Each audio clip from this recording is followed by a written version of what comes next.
Hey, it's Marthea Pitts, the MSW coach, and I am going live to talk about um, going live to share 3 reasons why career clarity is the first step to getting macro jobs. Hey, Ariana. So what we're going to talk about is a step that people oftentimes miss when embarking on their macro social work career journey. And a lot of it is because, one, it's just not a lot of information out about the thing. So a lot of social workers go into their macro career journey thinking that their career has to look one certain way, which is usually like policy, or it has to be connected to clinical work, or it has to be medically related, or it has to relate to like whatever. Insert the thing that you all know the most about as in regards to social work. But I wanted to talk about why you need clarity in your career around the types of jobs you want, and because ultimately it hurts you more than it helps you when you just jump into your job search and you're like, you get your sights set on getting a macro job and you don't have a plan, right? You're not clear about what you want to do. What I'm seeing in a lot of social workers is that they end up experiencing some things that they just didn't want to experience because it wasn't their goal, right? And so I wanted to share 3 reasons. If you are just joining the chat, drop in the chat where you're logging in from, what city, what state. So I know, so I can shout you out. For those who are new here, my name is Marthea Pitts. I am known on the social work streets as the MSW coach. I help social workers get macro social work jobs. As of today, I've helped well over 132 social workers get macro jobs, and every day that number is growing. And so I personally am on a mission to help more change makers get into change making positions so you all can impact change for your population, the issues which ultimately helps everyone, right? Move the needle closer to progress regarding an issue, a population. And so I wanted to share 3 reasons why, and I'm looking at my notes because I wrote them out. 3 reasons why career clarity is important, and people often miss this very important stuff. So let's jump into it. The first reason, and so let me define what career clarity is. Career clarity, based on the framework that I've created, which is the 3 P's framework. 3 P's stand for passion. What do you like to do outside of work? We look at that because we want to figure out, are there elements of what you like to do outside of work that we can blend into your change-making career? The second P is purpose. What do you want your work to look like, right? Lots of social workers, you may be one of them. You are in jobs right now where you're like, I sit in a cubicle all day, but I like to be outside, right? That's you didn't have clarity when you took that job. So purpose is around helping you figure out, what do you want your work to look like? Another example is maybe you're an introvert and you're like, I don't want to be the face. I don't want to be a leader. I want to be behind the scenes, but I still want to work towards a mission, right? That's purpose. That is where you get clarity around what you want your work to look like. The third P is population. So who do you want your work to impact, right? And so that could be a population.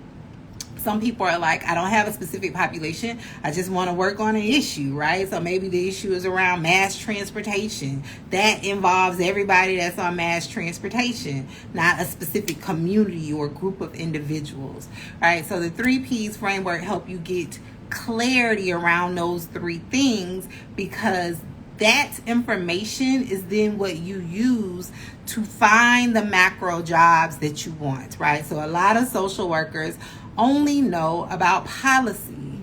Again, that's because that's what you're exposed to in your MSW degree programs. There's not a whole lot of information out there in the scholarly literature, all of the things, right?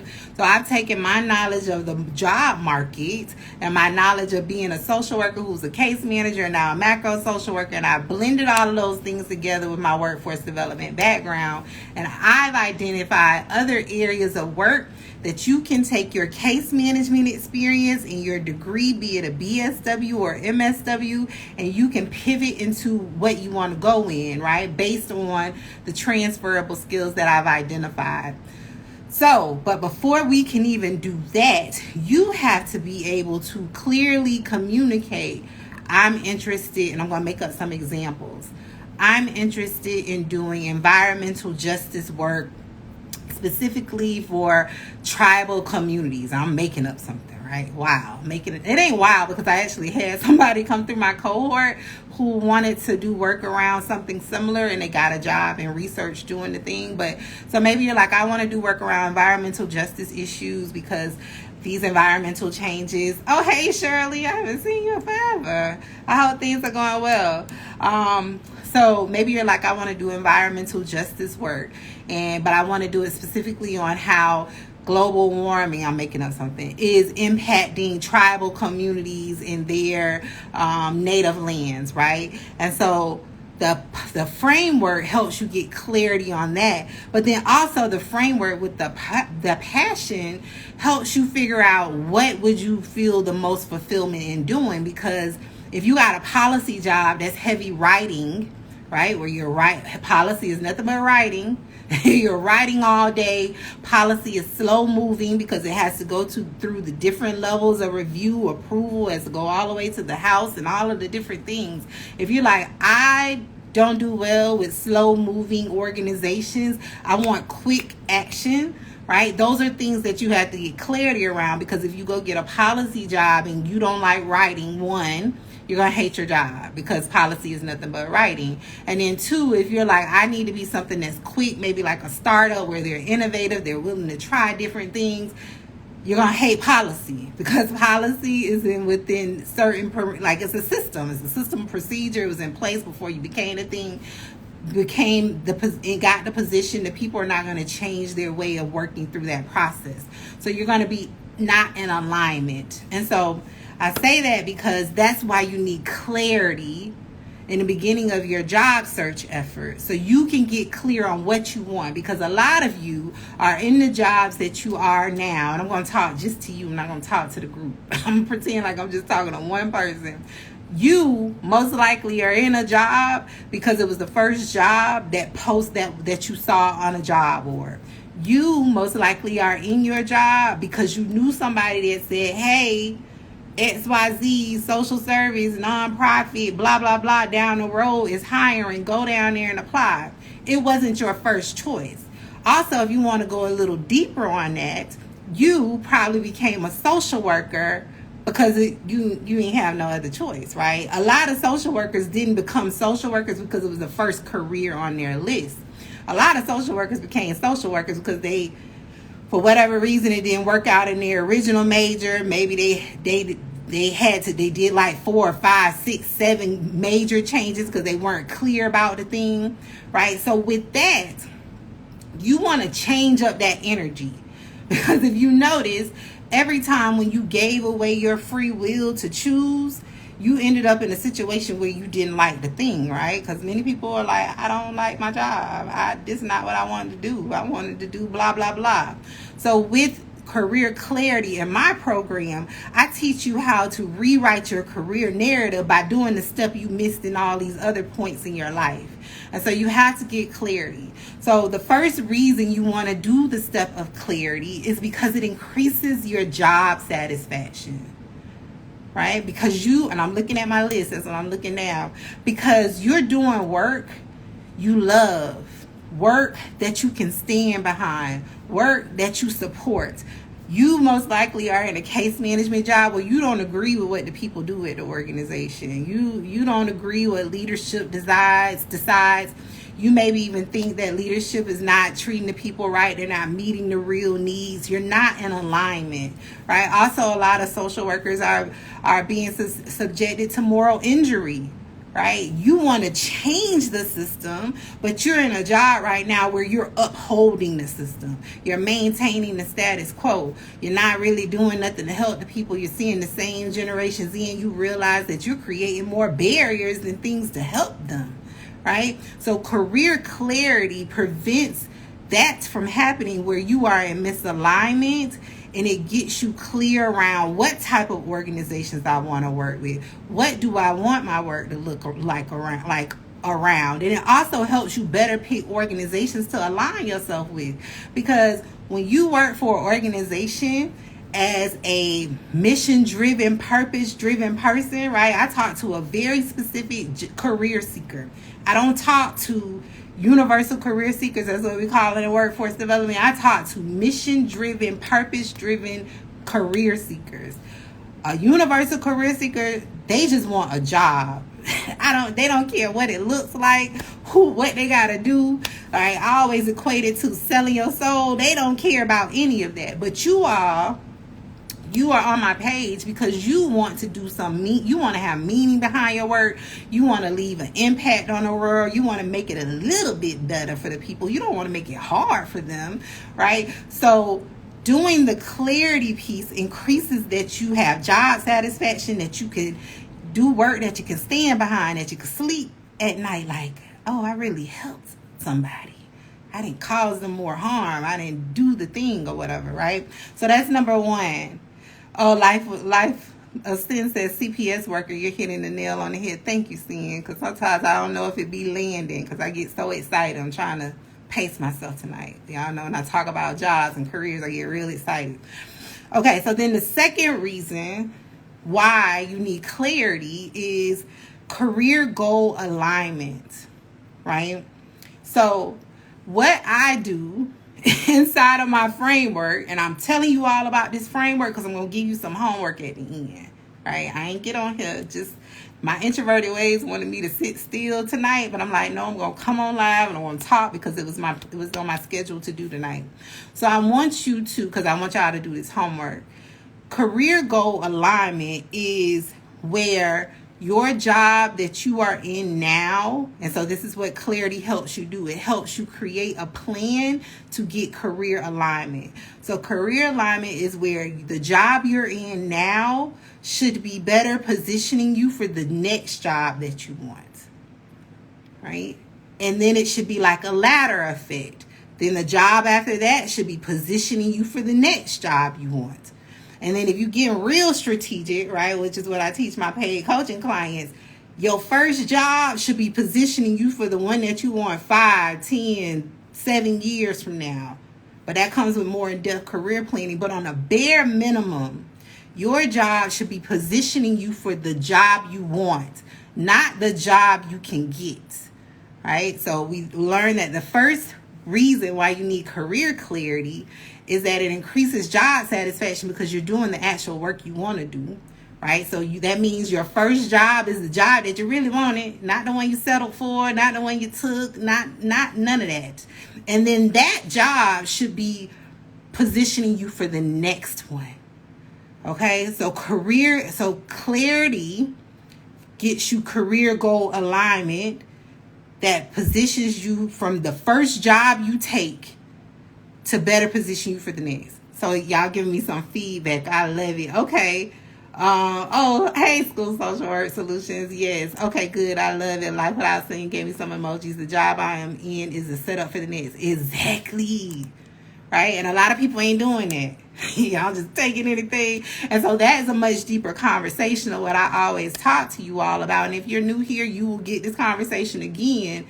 You have a choice. You can choose what you want to do. I know when the bills are coming in and the auto drafts and the emails coming, it doesn't feel that way, but you have a choice. That's what I teach my career coaching clients. You got a choice. Your back. Now, when you wait until the last minute, right, that's when your back gets up against the wall. But for the most part, if you do enough planning in advance, and career clarity is a part of career planning. That's why, and I'm going to go off for a moment, I'm going to come back. That's why if you have a plan, or if you know you want to get another job, you should be planning 3 to 6 months in advance before you actually hit apply on the first job. That's what I teach my career coaching clients, the ones who came through my program when I first started, like around 2020, 2021. I helped them get the first macro job. They're now on their second macro job, third macro job. It's because we sat down months before they hit apply on their first job. And y'all not doing that. Y'all just jump out in the water and hit apply. I need a job now, I'm going to apply. No, you have to plan for the thing, right? And so with that, why you need to do that is because it ensures the first two reasons that I told you about. It gives you time to figure out what you want to do for job satisfaction. It gives you time to ensure alignment. And so then the third reason why clarity is the first step to getting a macro job is because it saves you time. I wrote down here, it saves you time and it saves you money. And then I even wrote down some examples that I wanted to be certain, because when I write it down, that means I want to tell you. So when I talk about time and money, that's in relation to a few different things. So time, it saves you years of being in jobs that you hate, right? Because you add clarity. So you won't be sitting in a job for 3, 4, 5. For the average people that are on my page, y'all have 5 years and above. I know that about y'all, of experience. More than that, closer to 10. It prevents you from sitting in jobs from 5 to 10 years that you don't like. Right? That's wasted time. It prevents you from sitting in jobs that don't give you any value to position you for the next job. Right? An example is maybe you were in a job working with the aging population, but you really want to do work on youth development. You sat in that job for 10 years and weren't even working with youth. That is not a strategic move, right? But you did that because you had no clarity around what it is you really wanted to do with your job, and you gave away your freedom to choose. Okay? So it saves you time. It also saves you time in relationship to getting additional degrees and certifications that you ain't gonna use. And I said it like that for a reason, right? So a large percentage of the time, 90% of the time, based on my experience, when you start feeling I hate this job. I don't want to do case management no more. I don't want to be in this specific macro job, whatever the thing is. You, instead of seeking out career coaching, your default is to go look for a degree program, right? Because society has silently and loudly programmed you that degrees equal jobs. Degrees enhance your ability to do the job effectively, but a degree does not get you a job. And you know how we know that to be true? Everybody on this live got a degree. And if you're in a job that you hate, be it macro, case management, medical, social work, whatever the thing, if you hate it, that is a sign that your degree did not get you the job you wanted.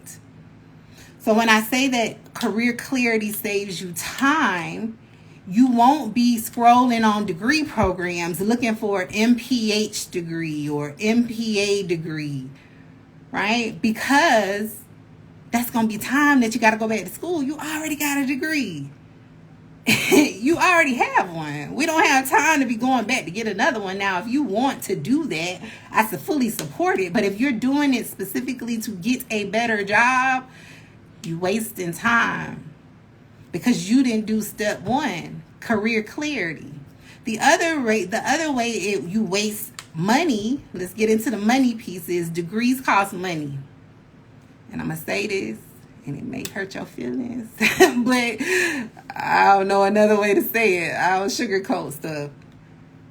Degrees cost money, and if you're looking for a job, you ain't got no money for another degree. And most likely you're not moving strategic enough where you went and found you a job to get them to pay for the degree. So in the short term, it seems like you're getting a win across the board because you're using your student loans, your financial aid, whatever your thing is. That's your money. It ain't my business. But it's costing you money because you're going to have to pay them people back. You're going to have to pay the people back their money at some point. even if you're one of those people like they gonna have to get it in blood, I'm not paying nothing back. It's still gonna impact you somewhere down the line. Having that balance on your credit, right? So I say that to say you have to think long term. And that's what career clarity really is helping you think long term. It's helping you think deeper about your job than I just need to get a job. Another way it saves you money is and I'm not going to group my stuff. I'm trying to work on my messaging. So the other way is that it saves you money and it makes you money when you have career clarity. You most likely are in a job where you are being severely underpaid. This is the whole why behind my work. I made a post, shared it in my stories today. You most likely in a job where you are severely underpaid. And this conversation is not for y'all social workers where you're like, I've been at my job for 20 years and I make $100,000. That's great. I love that for you. But that's not the reality for most social workers. There are social workers who live in New York City who are barely making $40,000 a year. There are social workers that live in California. Both cities, cost of living extremely high. There are social workers that live in California who are barely making $50,000 a year. And these are not no little like entry-level case management jobs either. So career clarity saves you money and it makes you money. Because it saves you money because then you're not living in a life just of struggle and hardship and never having enough because you're making money. Right? Because with the clarity, if the goal is a macro job, even if it's a meso level job or a job just outside of social services where employers pay you more outside of nonprofit land, you're going to be making higher salaries. I don't talk about salaries a lot because my goal is mission driven because like by you doing change making work, it impacts your life first because you're going to be making more money. And then it impacts the populations that you're doing work around. So I don't talk about salaries out loud. But on average, my career coaching clients, at minimum, 2 times to 3 times or more their salaries. Right? 2 to 3 times. So but that's because they got clarity and they went through the framework. And another way when you save money is, I talked about the degrees, but I also wanted to add on there wasted time getting additional credentials that you won't use or don't even want to use. I have met lots of social workers that have come through the career accelerator where they're like, I went and got licensure, which I completely understand because they thought that was their only option. I'm not knocking licensure. I'm just giving y'all an example. I talk about macro work. There are lots of social workers who went and paid for costly supervision. I had no clue y'all was paying that for supervision. Supervision is expensive. It's way more than my program. Right? But I have people who had paid for licensure, paid for supervision, right? And then come in my program and like, I knew I didn't want to do clinical. I did it all. I saw like a few people and I don't want to do that. That was wasted money and time. And let's talk about the emotional toll. It's a lot of you may be one, right? It's a lot of y'all suffering because you're in these jobs that you don't like. You're in these jobs where you don't agree with the work being done. You're in these jobs where you are being severely underpaid, right? So getting clarity would save you time and money in all of those areas because you would have never hit apply on that job because it wasn't on your list. It wasn't a part of what you said you wanted to do by working your way through the framework that I created. Right? And so another way that it helps is that it keeps you accountable to do what you said you wanted to do.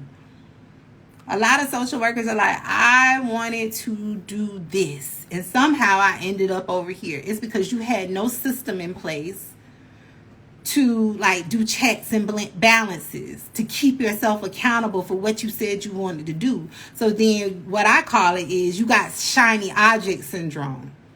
The people sold you and said you come make money over here doing the thing. But if that was what you said you didn't want to do, why did you go do it? So it keeps you focused, the clarity piece. Okay, so I saw some comments. So those are the three. So I'm going to wrap up the three, repeat them again because people are just coming in the room. So let's see. Okay. Y'all was giving me feedback. I love it. Okay, let's see. I'm with you. I have the clarity. The job I am in is a setup for the next. Yes, that's the reason. But for the next, I need another certification. Okay, so with that, I would just make certain that you really need it. Because that's another thing. A lot of y'all move off of your feelings and not factual information. So I would confirm that is what you need and that's not what you feel you need. Even though I don't prescribe to imposter syndrome, I know a lot of people have it. You want to make certain that's not your imposter syndrome telling you need another credential. You want to make certain. And how you do that is by looking at the actual job descriptions, by talking to the actual employers, not talking to the social workers that you know, not going to those empowerment social worker events that y'all love to attend that don't give you nothing tangible to walk away with. You verify with the source. Okay? My CPS role is my stepping stone, but it is such an exhausting role. I have the career clarity, but I'm tired. Do you? Because also, well, this is where coaching comes in, right? And I'm sure I could say this with Sin. I don't know who Sin is, but I've seen your name before, so you're not new to my style. This is where coaching comes in because you don't have enough information. This is why you need a career coach. This is why you need me as your career coach. You need more information about what other areas can you get the type of experience that you say you need for the next job. Because it's not always in a direct practice role. And I worked in child welfare before becoming a social worker, but in the admin side of things, you can get that same experience working in the admin side of things instead of being the child protective investigator that is knocking on people's doors 2, 3, 4 in the morning. But you think that's the only option because you only have very little knowledge of what other areas you can strategically get into to get the experience that you say you need. Also, I put in air quotes, say you need, because it's the same thing that I just told the last person. A lot of you are moving off of feelings, not on facts. You feel you need this experience. And most likely you already got the experience you need to do whatever it is that you say you want to do next. But that's where working with me as your career coach, I can teach you or show you how you can position yourself. Okay, I am starting a new job Monday. I love that. Congratulations, Daisy. That is a job I've been waiting for 3 jobs ago. So important, easy to get stuck. I love that, Daisy. That's congratulations. Sin tells you congratulations. Shirley, yes, clarity and alignment is the key for me. I'm researching more than ever before this mid-career journey. I love that. Shirley, I can say this to Shirley too, because she told me this a few months ago that she was researching. And I'm coaching now, so I hope I feel like I can coach Shirley, but Shirley tell me in the chat, and if not, I'll ease up. I probably won't see it, but tell me in the chat. Shirley, we need to put an end date to the researching. When is the researching going to be over? What is the the indicator that tells Shirley that she has enough information to do the move, to take the next action, right? Because also, and this boils into confidence and some other things. Many of you on this live and that are watching the replay back, and if you're watching the replay, put hashtag replay in the comments so I know. A lot of you, your fear shows up in ways that you are unaware of. And so one of those ways that I know for certain since working with social workers online since 2020 is that you all will research a thing to death. Also, another thing is that y'all love an informational interview. You done talk to 20 different social workers, 20 people from the tech industry. When are we going to hit apply? So for Shirley, I say it with all love, kindness, and sincerity and true concern. Let's put an end date on the research, and when would that come to an end? Daisy, that's exactly what I did, not strategic. Okay, Daisy. That's what I'm doing now, Laura. I love it. So easy to get stuck. Amen. I'm currently in the MSW program. Have to finish. Need my LISW to get to where I want to be. Okay. You're still in your program. That's perfect. Seeing, and that's even better that you're on here, like getting the content, getting the conversation. My dream is that every social worker will come through my career coaching program the day they hit apply and get their acceptance letter to their degree program. And I don't just work with social workers, change makers. So I have people inside of my accelerator program who have MPHs, MPAs, masters in policy, all of the things. So I say that to say this. What you're doing is great. I love it. Keep it up. Oh, you said it's exhausting. That's in the next comment. Okay. Pace yourself. What I've been noticing with my current graduate students that are inside of the cohort, because I have people who are currently still in their degree programs inside of my career coaching program, is I love y'all energy. Y'all ready to get out there and make a difference. But I also see you hitting the wall at some point in time. And so I know that many people work full time and go to school full time. I did all of the things, right? But you have to pace yourself. And I don't know how to explain that any kind of way. Like, you make certain, I'll say it this way from a career angle. Make certain that everything that you're saying yes to supports you and sets you up for the job you want upon graduation. And this comes from clarity. So even this homework that I'm giving you all in just a few moments, seeing you need to do it. Because if it doesn't align with the things that you say you want to have in your job, you should not be doing it. Because what I see in a lot of graduate students is that you all are on committees, on planning teams, assisting in research and doing all of these things, and it doesn't even relate to or support to what you say you want to do in the long run. And the reason you do it is because, of course, a lot of you have a lot of respect for your professors and the people that are in your higher ed institutions, and you don't want to say no. So I say pace yourself and do the homework that I'm going to give you in just a few moments and get clarity around what is it that you want to do, so then you can strategically say yes or no to things. Because if the special project doesn't give you the experience you need to set you up for your job, you shouldn't be doing it. And that will remove one thing from your plate, which will over time help alleviate the exhaustion. Because if you are exhausted, that means you are doing too much. You're stretched too thin. And when you stretch too thin, something always falls to the wayside. You can't give your attention to everything. And the whole purpose of you going through your degree program is to get the experience you need to get a job offer. You ain't there to play around and meet the people and be friends with the people and all and get them to like you. You're there to get a job. So that means that everything that you need to be doing needs to be directed towards that goal. Okay. Daisy says, I felt like I took a vow of poverty. Oh gosh, Daisy. Okay. Oh, Sin says I'll be reaching out. I love it, Sin. Baby, I want to get into policy work, but don't want to take a pay cut to be a policy associate. What should I do? Why? Who told you got to take a pay cut? Who told you that? Drop it in the chat. How do you know this? And where are you looking? That's the bigger question. Because it sounds like you are looking in like a social service government organization. Like in Florida, we call it Department of Children and Families. It sounds like you're looking at a state government connected job. The jobs I teach macro social workers to get are not in state government systems.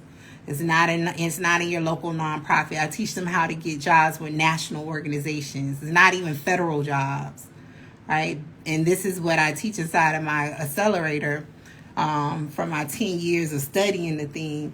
There's other areas of work you can get into outside of policy, where you have much greater impact and much higher salaries. Much higher. I'm going to say it like that. Okay. Amanda, I want to do healthcare policy, but I'm a hospital social worker. Okay. I can see that connecting. I would need to know a little bit more. You need to have a clear understanding of, because healthcare policy, that is a very broad scope. Not even a scope, area of work. Right? And so the 3 P's framework. So I'll tell you all the homework now. The homework is I want y'all to click the link in my bio and get my replay of the How to Land a Macro Social Work Job workshop replay. It's only $25. And the reason being is because it will help you get clarity around what exactly do you want to do to prevent all of the things that I named. So with Amanda, in my framework, it will help you identify what aspect of healthcare policy.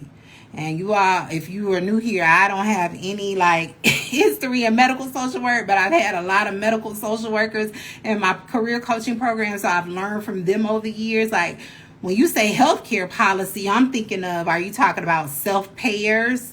Are you talking about continuity of care? Are you talking about prescription access, the costs associated with the thing? What area of healthcare policy? And that, if you go into your job search and if you are planning your career based around, I just want to do healthcare policy, you ain't gonna never find a job. Or you're gonna end up in a job that ends up giving you those 3 things that I named earlier. The number 1, misalignment. Because if you are talking about continuity of care and you just apply for a random healthcare policy job and they're talking about in-home care for aging adults, that ain't what you said you wanted to do. Right? So you need to do the framework. and the things that I teach with my framework you don't get answers to those things in 1 week.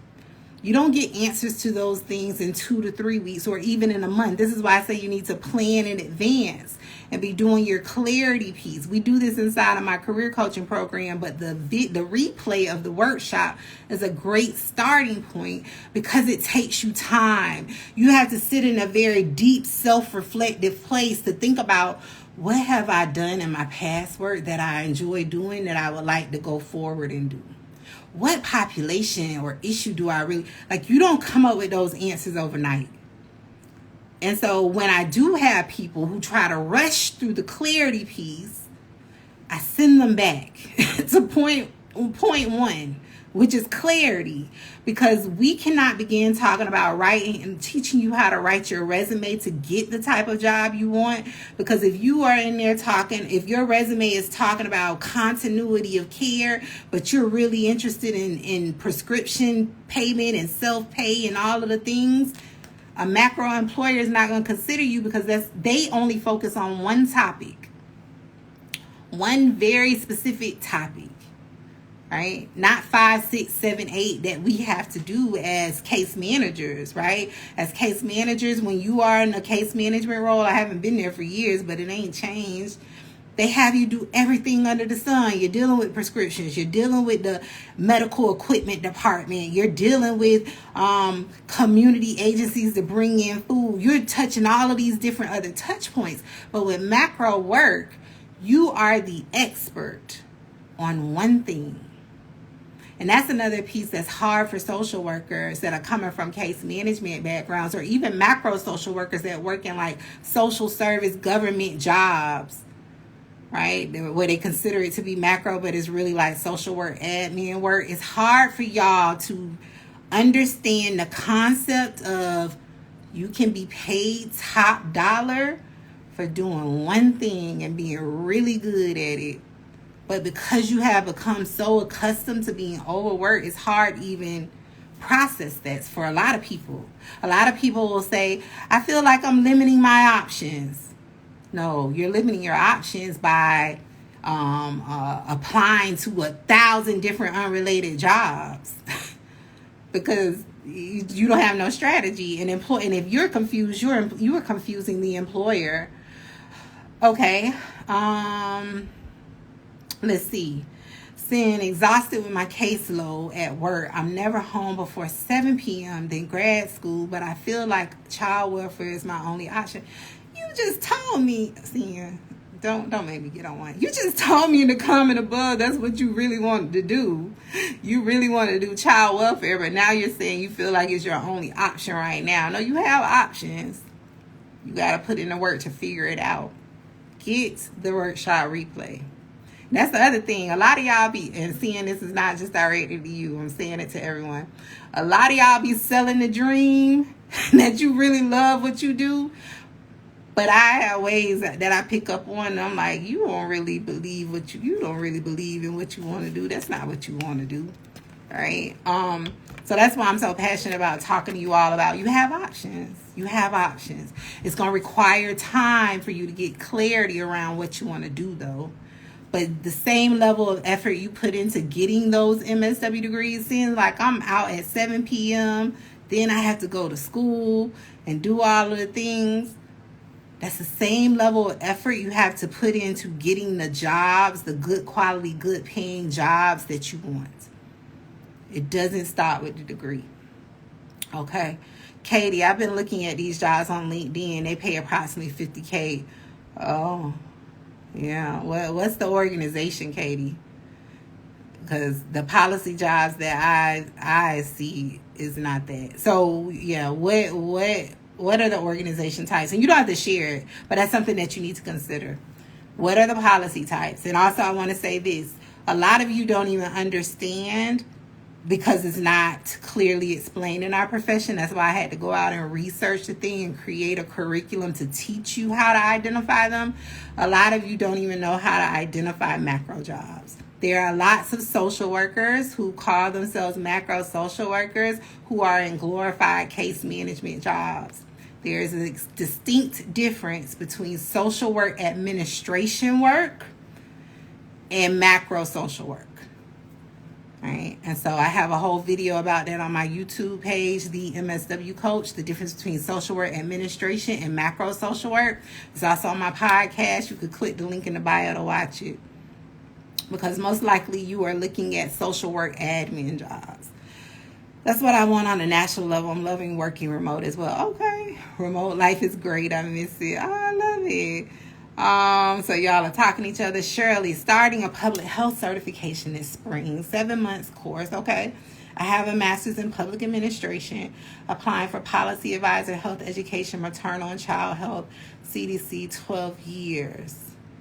I love that because I remember what you shared before the holidays, and it was way different than this. So it sounds like you are really getting clarity around what you want to do. And if I remember correctly, you had some type of medical billing, coding, something medical finance background. And so, yeah, I still have that question around like why you need a certification. But I love it, Shirley. You refining down. That research is helping you. I love it. Okay. Seeing no, not in this capacity. Okay. We don't love it. Case management is it. I want to work with the population, but not in this capacity. Okay. Thank you for that information. Katie, they're all policy roles, associate policy roles, and they want people working in DC. They're all different focus areas, similar range in salary. Okay. So I'll say this too, because now I have a little more information. A lot of you are struggling with confidence issues, right? And so with the confidence issues, what I've seen in my own coaching clients, this is why we have a confidence coach inside of the micro to macro career accelerator. With the confidence issues, even once people know how they are qualified or that they are qualified for the jobs that they want, the high paying roles, high level impact roles, they still don't apply for them. They only apply, and this is some, not all, right? They still only apply, not even apply. They only look at jobs within the range of what they are accustomed to being paid for. Because on a deeper level, right, there's some type of fear. Maybe they had a traumatic experience in their last job. Maybe they just have the fear of applying to large sounding job titles or big salaries, which is very common for people. They just don't speak it out loud. That's a very real thing. right? And so with that, what I've noticed over time is that regardless of them having the resume, they know how to find the jobs, they only subconsciously find and apply and set their sights on jobs within the salary range that they are accustomed to. And so you need to be certain that you are not silently sabotaging yourself, because I don't know anything about you or your work experience, but if you have over 5 to 10 years, associate policy, that's an entry level role. Associate is like, entry level. So things to think about, deeper questions you need to answer. You said they're not admin roles yet, so you need to look at your confidence. Are you really looking at all of the jobs, or is your confidence silently sabotaging you? Shirley, 12, that's awesome, Shirley. Shirley, 12 years with federal government, haven't found my niche. I have the paid now. I need to do what I love and what is rewarding. Yes, Shirley, you're working your way to it. I love you. All right, so these roles are not hiring above associate roles if you do not have direct policy experience. This feels like gatekeeping. So what are some roles we can look for? I can't tell you what you should look for. You need to get the framework. You need to get the framework and work your way through it, because it depends on a lot of different things. Yeah, and you feel like you don't have direct experience, because you said without direct experience, is because you don't know how to identify what experience makes you valuable for the job you want. And I can't tell you that on the live. It's a whole framework that I use to help people uncover and teach them, okay, you did this as a case manager, this is what this looks like on a macro level. That we ain't getting into that on this. But your first stop needs to be clarity. Because in all of your responses, you just said policy. What type of policy? What specific role do you want in policy? Even deeper than that, are you naming policy because that's all you know about macro social work? A large percentage of social workers come into the program and they're like, I want to do policy, and then they end up getting jobs that they want that are not connected to policy. So you need clarity. You need clarity first, and then there's a process. Okay, I love that. So it's because you want to do it. I love it. So you need clarity. And then with the clarity, there's a whole nother set of processes. I would encourage you to listen to my podcast. I give a lot of free tips, or you can schedule a get to know you chat with me by clicking the link in my bio to come into my career coaching program, and I can help you in a much deeper, intensive way uncover what experience you have that you can use to get the policy job. All right, so I'm going to go because I plan to do this live at 9 and I got on super late. But I appreciate y'all. This is a good live. Great engagement. So do the homework. Grab the replay in the link in the bio. It's only $25. It will save you time. Hundreds of social workers took that workshop when I offered it in 2023 and 2022, and tons of them got clarity around what they wanted to do. You have to do the critical first step. You have to. If not, you will continue to bump a wall. But that's the first step. There's much deeper work you have to do, but that's the very first step, and it will take you time. So I wish you all a good night. Happy macro career planning. Bye.